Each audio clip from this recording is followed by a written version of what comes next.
Welcome to the OK, Let's Learn podcast. This is two podcasts in one where we dive into great books and stories, and another where we just dive into tons of different topics. So today, OK, let's learn about the Oregon Trail. The year is 1846. And yes, we are going to dive into so much of what happened after the War of 1812 as we go into expanding west. Go west, my son. Go west, young man, and grow up with the country. This time period came about with what they called the era of good feelings after James Madison was our president.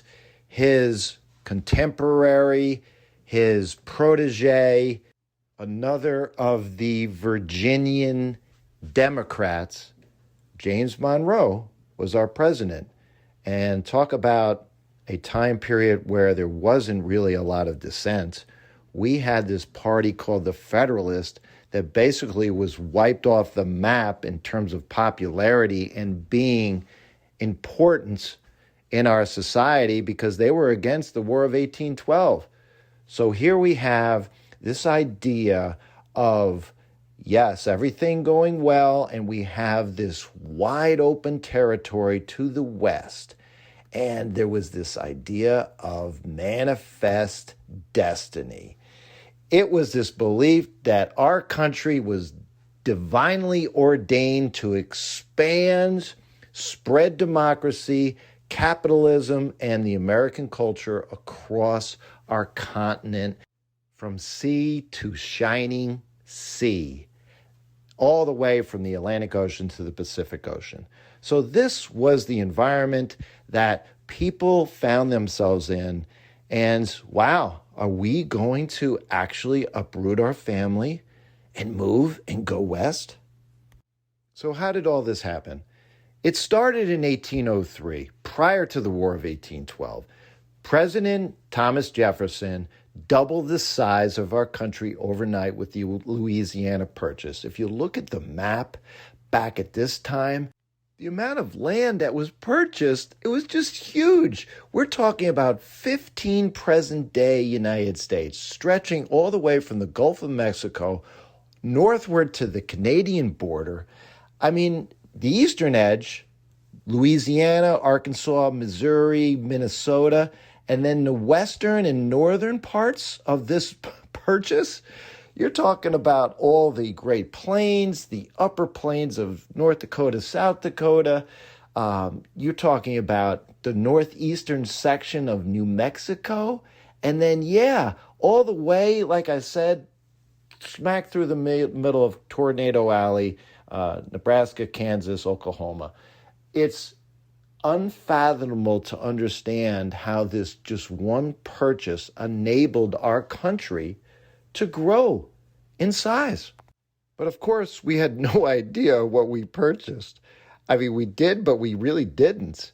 Thomas Jefferson sent Meriwether Lewis and William Clark west to find out. So from the time period of 1804 to 1806, they followed the Missouri River. They crossed the Rocky Mountains. They literally went to the Pacific Ocean. They mapped where they went. They literally kept detailed diaries. So this was just the beginning. And then our government got involved. And a lot of people overlook this important part of our history. 1806. And again, this was well before the War of 1812. Congress, the government got involved. They approved the construction of the Cumberland Road. They actually later called it the National Road. But this was the idea about getting into the Ohio River Valley from the east across the Appalachian Mountains. So it stretched from Maryland into present-day Ohio. It was the first time our government actually physically carved a path over the mountains. So yes, people were now able to settle in this new area, present-day Ohio, Indiana, Illinois. So this was the environment as we entered the War of 1812. When the war ended in 1815, think about it. If you recall from my previous episodes, the British were heavily involved with funding the Native Americans, and they were in this area. So now their influence was weakened. The Native American resistance sometimes and throughout this time period were crushed, and the country felt empowered. And into this environment, as I mentioned earlier, here comes James Monroe with this era of good feelings. This time period, 1810, the population in our country, 7 million. By 1820, it was 10 million. People were moving, they were multiplying, and yes, missionaries, which we forget about a lot. They were some of the first people to go west. Protestant missionaries, Congregationalist, Presbyterian. They believed that they were called to convert Native Americans and quote unquote civilize the frontier. There were gentlemen by the name of Marcus Whitman and his wife Narcissa. They traveled west in the 1830s. Their reports came back about these fertile valleys in the Willamette Valley of Oregon. There was this mild climate. There was this plenty of rainfall. The soil was rich. So much of what was opposite of what they experienced in the Great Plains, and certainly with the crowded conditions now that were coming to bear in the Ohio River Valley. If you study history books, if you grew up middle school, high school, this time period, I mentioned Manifest Destiny. It was a huge term that we still discuss today, but it was all about the American way and feeling good about going west. And it was actually coined, the name was given by this journalist in 1845, John L. O'Sullivan. So here we are now, 1846. The United States had 28 states. And now, 1846, we're up to 20 million people, double from 1820. And again, for my younger members of the audience, how many people do we have today? Almost 350 million. So now the people that started going west, this was like the second generation of people. The first generation went into the Ohio Valley, and then the sons and daughters of these families left for the West. Again, we're talking about present-day states, Ohio, Indiana, Illinois, Missouri. They ended up leaving from Independence, Missouri. It was there that this Oregon Trail began. In 1843, 1,000 people ended up making this journey. 3 years later, 2,000 to 3,000 set out west. Now, how did they do it? It was about wagon trains. 20, 40, even 100 wagons would be literally going together. 200 people or so, depending upon the organization. But yes, they traveled together to obviously keep safe, to be able to help each other. And then when they would set up camp for the night, they would have the wagons that would circle around, not only to keep out predators, keep out Native Americans, to literally have company for each other, because it was grueling. Yes, there were days, there was beautiful out, idyllic setting, you had beautiful open prairies, but it was for the most part, like I said, tough. And you did not want to be in this covered wagon. We take this for granted. A nice smooth drive out in the highway, going down streets. But if you can imagine when we hit those potholes one after another, this was the case all along the journey, right? You did not want to be in this covered wagon. So most people walked. The covered wagon was for carrying all the supplies, the food. You had 600 to 800 pounds, basically, of flour. You had bacon, beans, you name it, dried apples, coffee. Then you had all the parts for the wagon, because ultimately the wagon and the wheels and the axles would break down. and you would have to stop and repair everything. You had rifles. Yes, you had plows. You had seeds. Why? Because ultimately, when the journey is over, you've got to settle down and you've got to be able to feed yourself. And all along, unfortunately, the worst enemy was sickness, disease. It's a horrible thought to think of, but the trail was littered with people who were hastily buried. You also had, because there were invariably issues that came up, mostly with the weather, you had some of the well-to-do families that just literally left on the side of this trail everything from dressers to chairs, furniture, pianos, you name it.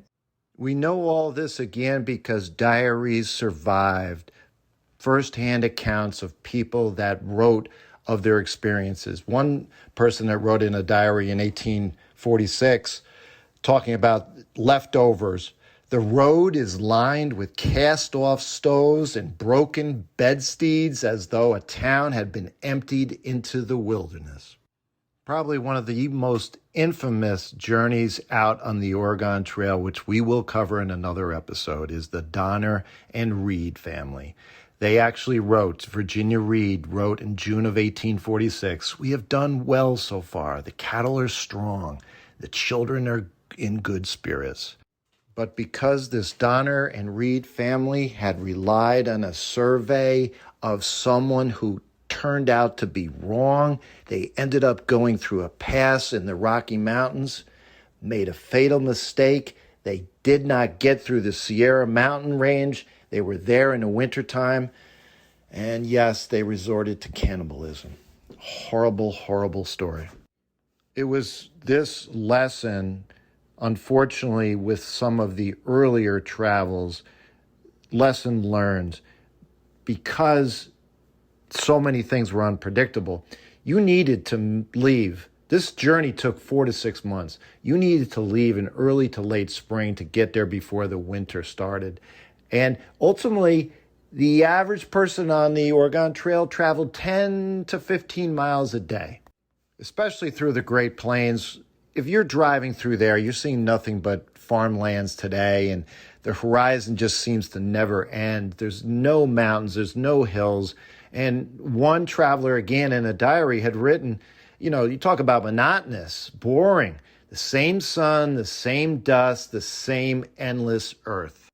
I talked about people passing away because of sickness, disease, cholera, dysentery, typhoid fever, mountain fever, smallpox. This was all about contaminated water, poor sanitation, just exhaustion. Cholera, the leading cause of death. It was caused by bacteria from contaminated water or food. You do not want to go into details here in terms of people that got sick. Vomiting, diarrhea, dehydration. It was so prevalent that people passed away within hours, in some cases, of contracting it.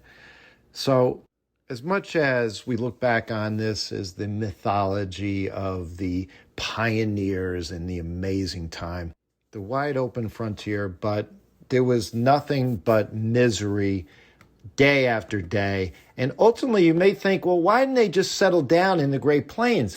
But during this time in the 1840s, this was, they called it the Great Desert. I mean, no trees. And ultimately, this frightened a lot of the Eastern farmers. So ultimately, they had heard that Oregon, by contrast, had everything that you were looking for. Like I said before, the rainfall, the forests, the rivers, and plenty of fertile land. And the provisional government of Oregon offered 640 acres to married couples. Ultimately, 4 times later, what the Homestead Act would grant people that were moving out west. This was mostly people that just got up and just decided to go west of their own volition in most cases. And you may say also, well, what about California? How come they didn't go to California? Well, interestingly enough, this time period, again, I'm talking about 1846. This was 3 years before gold was discovered in California. Yes, literally this year, California still belonged to Mexico. So it was mostly Mexican territory. And there wasn't this allure at all for California. Now, this changed obviously very shortly after this. We ended up having the Mexican American War and we won California from Mexico. But right now, this time period, no, people wanted to go to Oregon.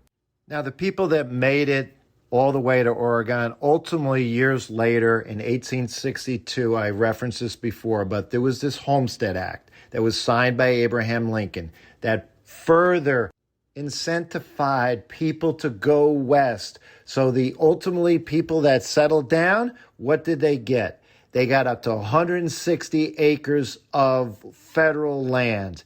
They had to be over 21. They had to be citizens. And ultimately, how did they get the land? Well, all they had to do was basically put down roots, build a home, live there for 5 years, and they would receive deed for the land. And ultimately, these early settlers, 63,000 people that ultimately got these deeds, their descendants are still around today in the major city in Oregon, Portland, Oregon City. And these direct descendants obviously can thank these people that braved everything.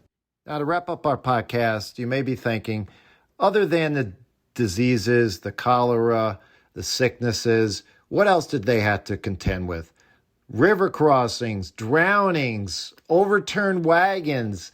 There was this sense that, yes, the wagons would be able to get through the Rocky Mountains. And of course, they did get through, but many didn't. The animals, the oxen, the horse would routinely get scared, whether it was the weather or anything else that spooked them. And in the middle of the night, they would be gone. We mentioned the broken wagons and the axles, all these different, it wasn't like you could go around and, just head off and find a repair shop. No, the food was clearly a problem. The food would spoil. They would run out, again, with the weather that would destroy some of their food in their wagons. And constant rationing and constant worrying about running out of food. Yes, there was ultimately on the way, specifically in the Great Plains, as I mentioned, there were plenty of buffalo, and that could provide a family great food for a certain number of days. But there was the exhaustion, which I referenced before, walking 10 to 15 miles daily for months. There was this diary that had been written, my feet are blistered and bleeding. I think often of a chair. Children, trying to take care of children today? Imagine having to have them walk and get through this journey out in the wild.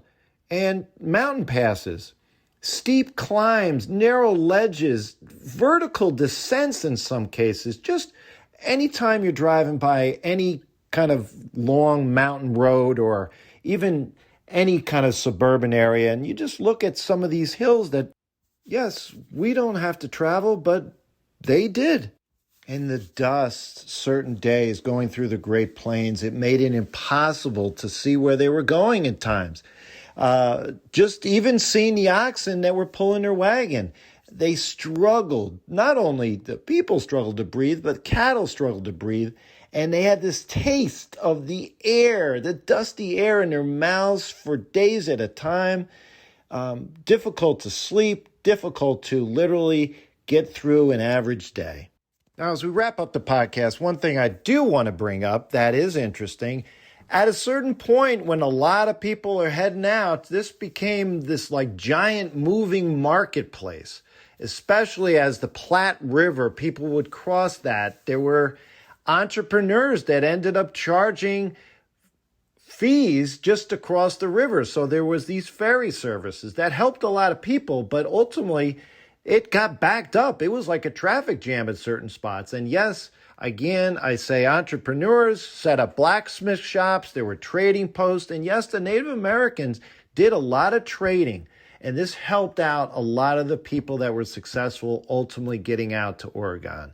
There would literally be spots where there were ranches that would also be selling food. And yes, unfortunately, Capitalism, the worst part of capitalism, yeah, they were inflated prices because, of course, supply and demand. Everyone wanted it, and the people that had the wherewithal to pay, they did pay. So, friends, thank you for staying with me on this journey, learning all about the Oregon Trail. Listen, as I referenced in the beginning, we've got tons of different episodes to stay tuned for in terms of the wild, wild West. Ultimately, you've got the cowboys, you've got the Indians, you've got the buffaloes, you've got the tragedy of the Native Americans, the Cherokees, the Trail of Tears, someone by the name of Sequoyah who helped out so much with establishing a language for the Cherokees. You had the beginnings of the Civil War and so many of the compromises that ultimately happened with people going out west in terms of what states would become slave states, what states would be free states. You had the Mexican-American War that added so many states to our country. You had the Erie Canal that pretty much started everything. So many details. Robert Fulton, the steamboats, the Transcontinental Railroad, the Pony Express. An amazing time, an amazing country, and there's so much to learn. Reach out to me at kevmok21@gmail.com. Reference the podcast notes. We have a Facebook page for OK, Let's Learn. And until next time, my friends, have fun and keep learning.